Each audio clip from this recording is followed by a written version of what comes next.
Hello guys, we're on our way to MCS.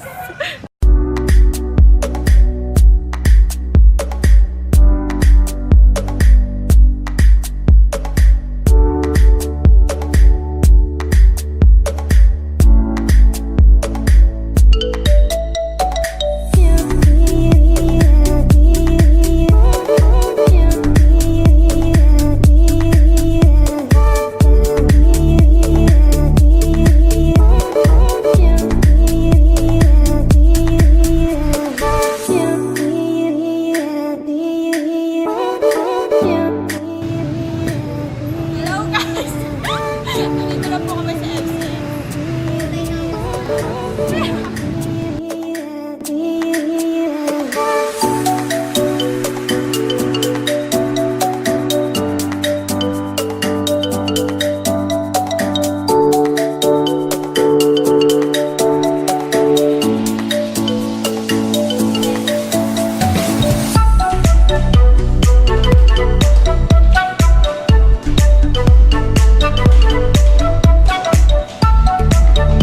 So, ayun guys, hindi tayo ngayon sa live video dahil pilay. So, hindi yung mga grupo ko, yung mga grupo ko. Okay? Ma'am, para sa group lang, ma'am. Ma'am Samonte. The first feature, to enable respect of the community. So, we can upload script and videos. Tonight, let's be ourselves. Tonight, let's be ourselves.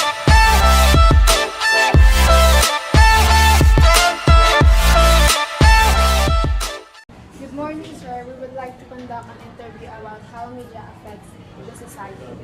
First, how does media help or maintain preserve the democracy in the country? So, being a democratic society or being a democratic country, we all know for a fact that media plays an important part in politics as well in society.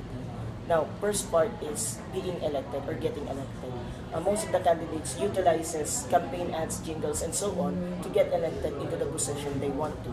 Next, in the preservation of democracy, it goes that the media helps the people become aware or educate the common tao or the populace of what is really happening in the country. Now, in that sense, media, print media, television broadcast, radio broadcast, and the internet, they all help give information to the citizens, especially now in our times that with just a few clicks of a button, a few movements of the fingers, we can get access to any information that we want, especially if it relates to the media, to the government, and to society in general. It helps give that sense of balance that anyone in the government cannot get away with whatever corruption they are doing. Especially if it gets in social media, you would be termed as going viral, or you would go viral in a sense that you would be labeled as a corrupt government employee or a corrupt government official. So in that sense, although you are not judged in a court of law, you would be judged by the court of the people. In that way, the power of the people in a democracy is being utilized in a way that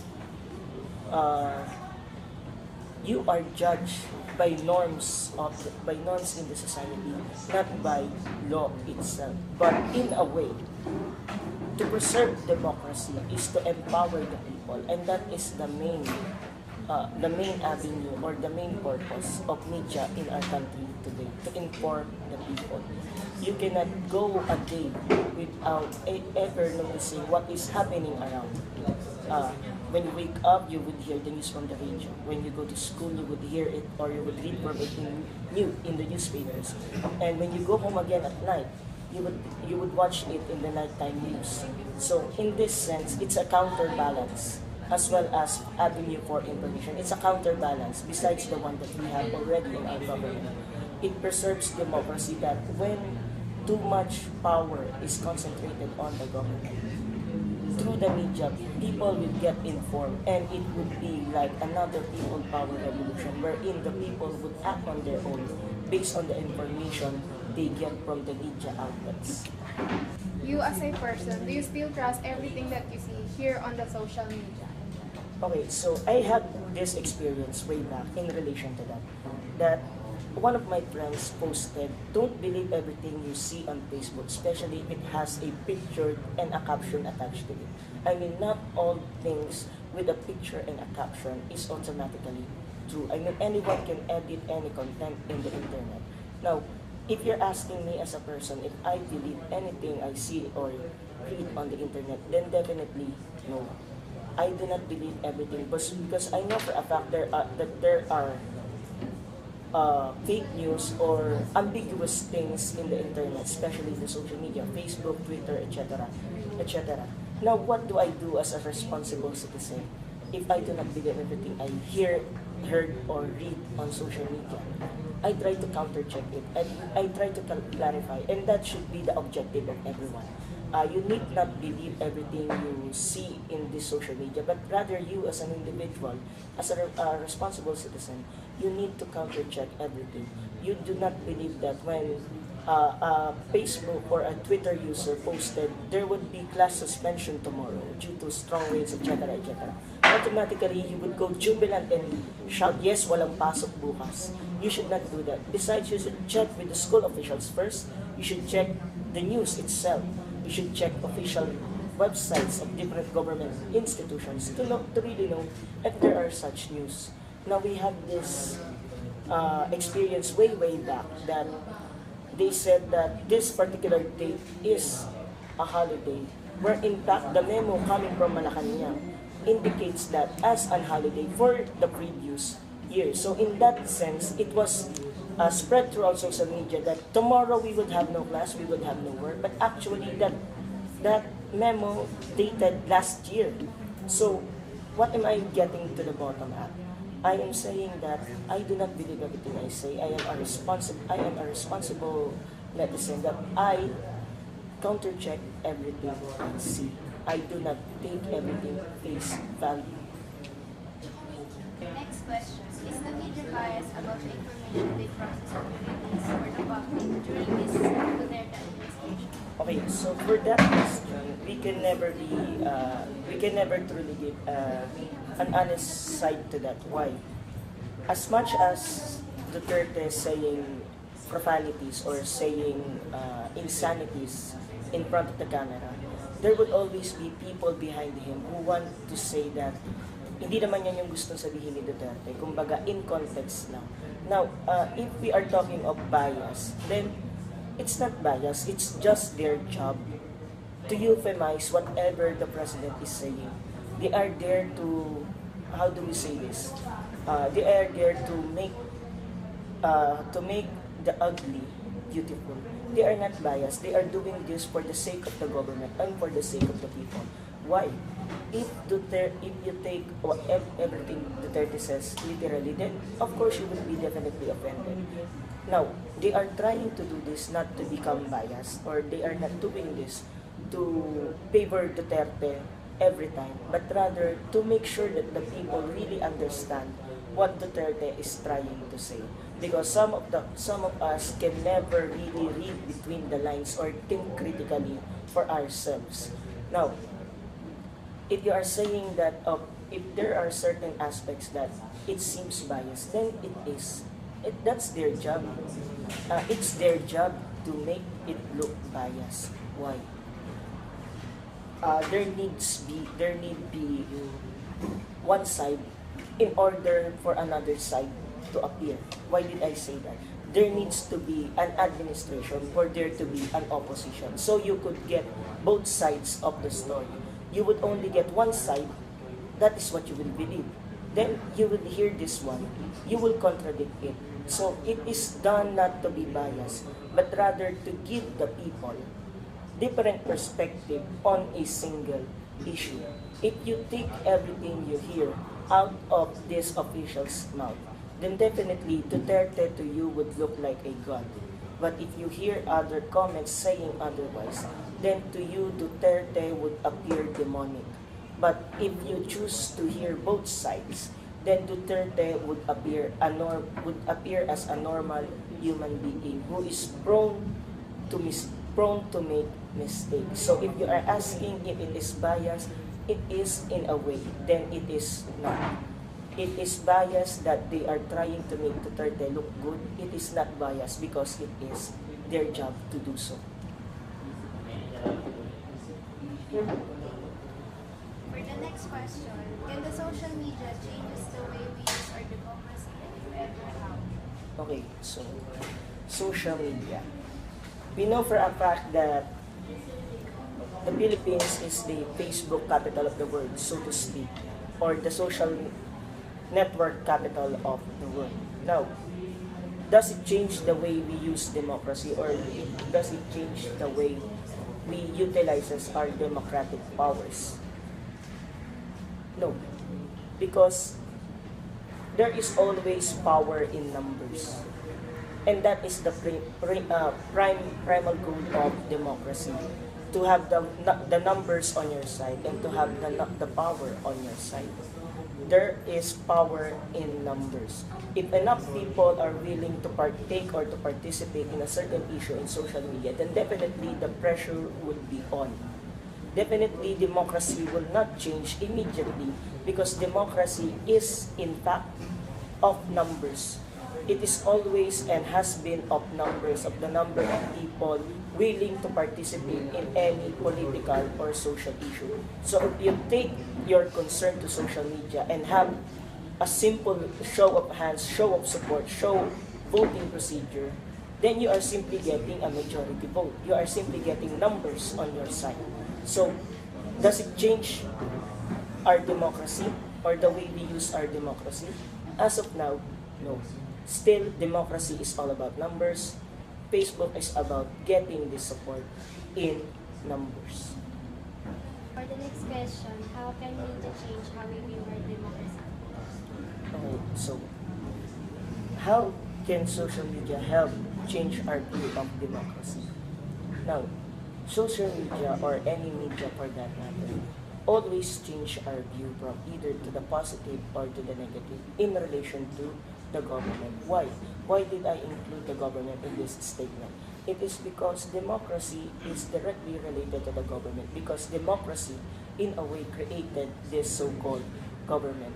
Now, your view or perspective about democracy is related to that of the government, because whatever our government, or rather the government officials do or say, it would be fed to the media and it would be ultimately fed to us, the common people. Now, whatever they do, we would have our own perspective of whether it's good or bad. So saying that, can the social media change our view on democracy? Yes, it can. Whether it's in social media or in media like television or radio or printed media, it can change just like how we change clothes. If we are not particularly liking this particular clothes, then our view would change from liking it to disliking it. Similarly, if we do not like how a government official or how the government acts, through the social media, it would be portrayed as such, like the Mama Sapano incident or the Maguindanao massacre. It was sensationalized in the social media. So our view of the government at that time, they let these so-called massacres happen under their noses. So what is our view of the government, of democracy in general? That the government or democracy is not working properly in this country. Now, let's have another example in the election.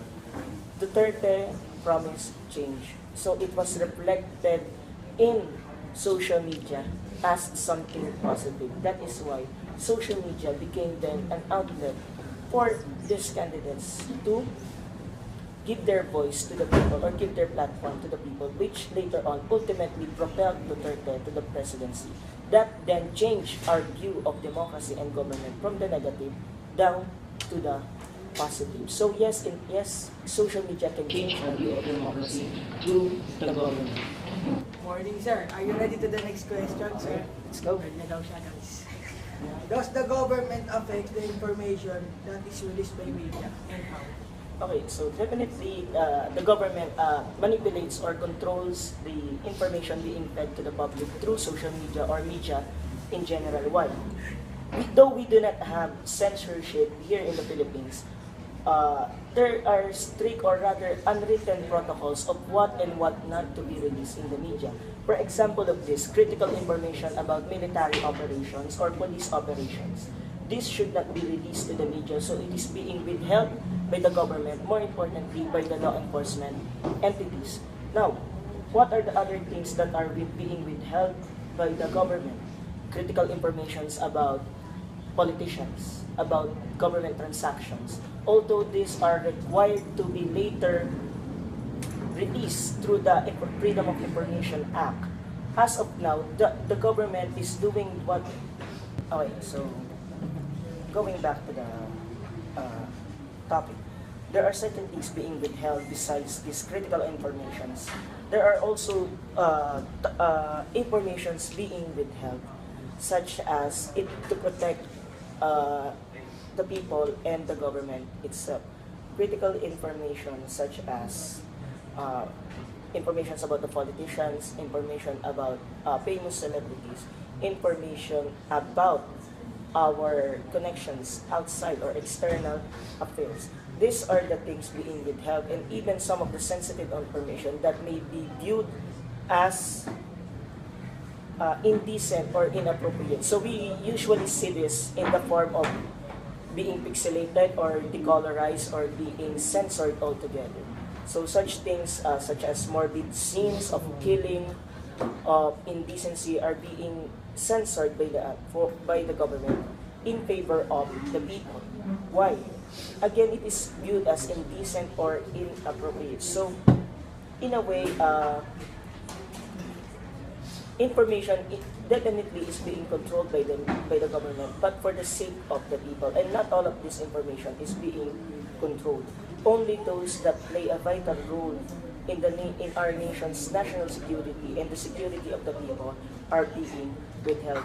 Others, you are free to access it, you are free to know it, as long as it is of your interest.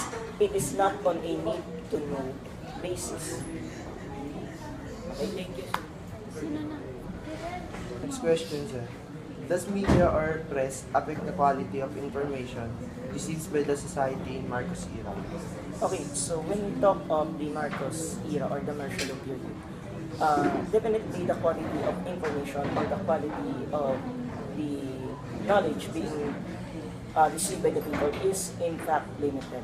It is because during this period, Marcos enacted some sort of censorship to the media to allow only the good things or to allow only those news in favor of him or making him look good. Now, whatever it is that conflicts with that of his official statement is automatically being censored. Now, that sense of censorship is, according to them, to avoid subversive or communist ideas being proliferated in the society, meaning to say they are avoiding subversive ideas or harmful ideas which would later on have a negative impact on society, which may lead some people to stage revolutions or rebellions or outright lawless violence. Next question, sir. If you were to implement a law or rules regarding of the information in social media, what would it be? Actually, we already have a crime. We already have a law persistent or consistent to this crime. The cybercrime law enacted in 2012. Now, if I were to apply that, yes, the coverage of that is you are now definitely barred in bullying someone through social media, saying profanities, outright personal disgrace or attacking any one person in social media. So if I were to apply this law, I would apply it strictly. Why? It is not because only the attack on person, but rather the theft of a person's identity. Now, social media is a breeding ground for crime. Why did I say that? Anyone that has access to the internet or computer unit can create a fictitious or false account which you can use to proliferate crime or to commit crime. Now, if you are to apply the law strictly, you would then require someone to present proof of their identity to make sure that they are not just using the social media, Facebook, Twitter, and whatsoever, to commit crime. My suggestion is give more force or have strict implementation of this law to ensure those who are using social media responsibly will definitely be protected. Why do still netizens easily trust the news over the social media, even though they are not 100% accurate? Okay, so that is the problem of too little education on the part of most netizens. Why? Let me direct you to this. A little learning is a dangerous thing. So if you are that person who doesn't know much of an issue, then you tend to believe just the first thing you would read about any issue on the social media. Again, relating this to my friend's post in Facebook a few years ago, do not believe everything you read on Facebook with a picture and some sort of caption in it, because anyone can access this and anyone can edit it anytime, anywhere. Now, why do they believe this? It is because the common trend nowadays that almost all government agencies have their own official Facebook page, official Instagram page, official Twitter page.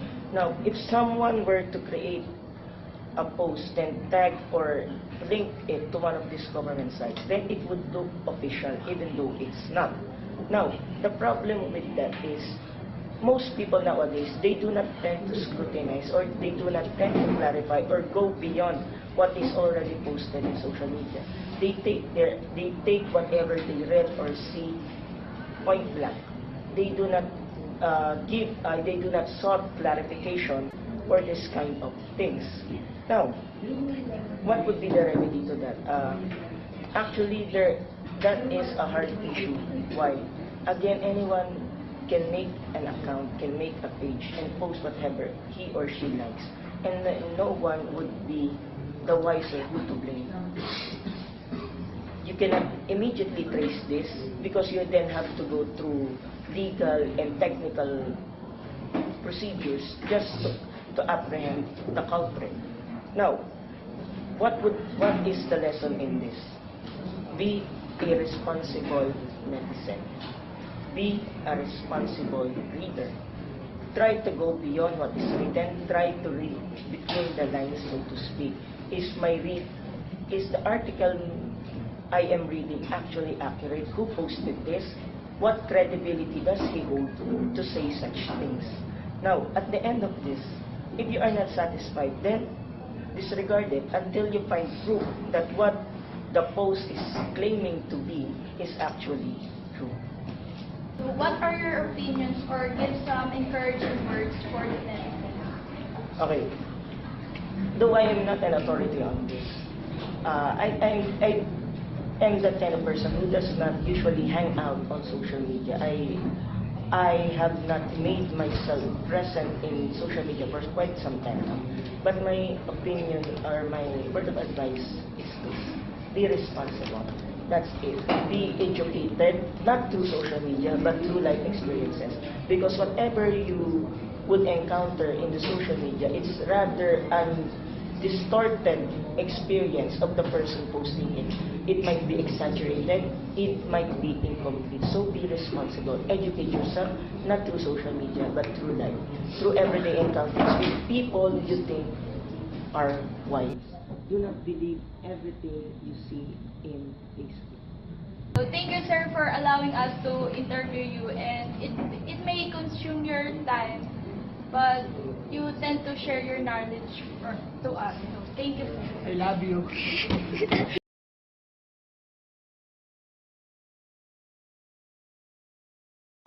Wala, nawawala ka. Kita ko rin dapat. Finding Jamie. Finding Goblin. Uy, wag ko yun. Pinit natin.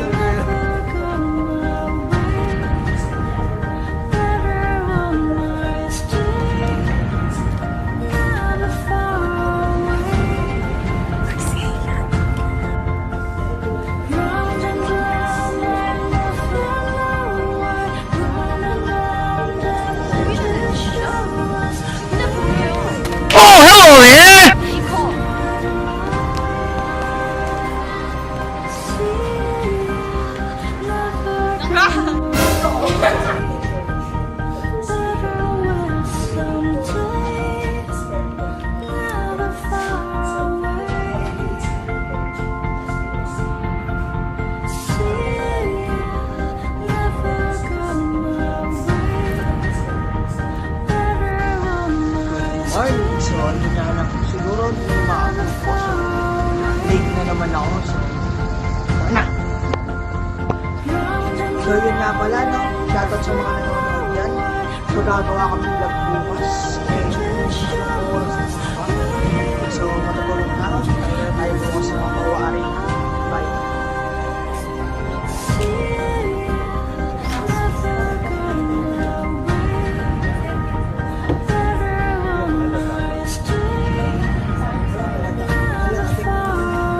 Ombre yan natatag.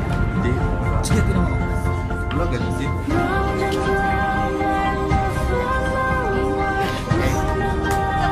Guys.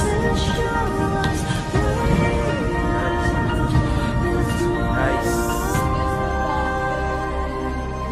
Lower down muna.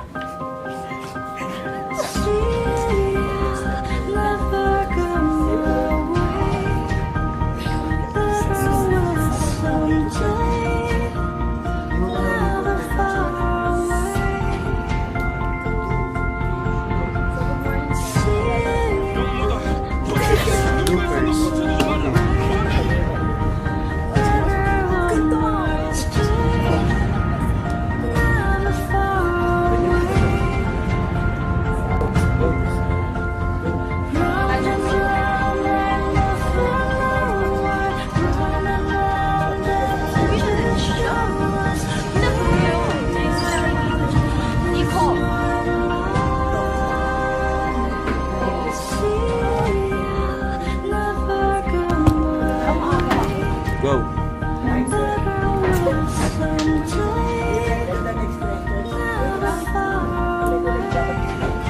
Go.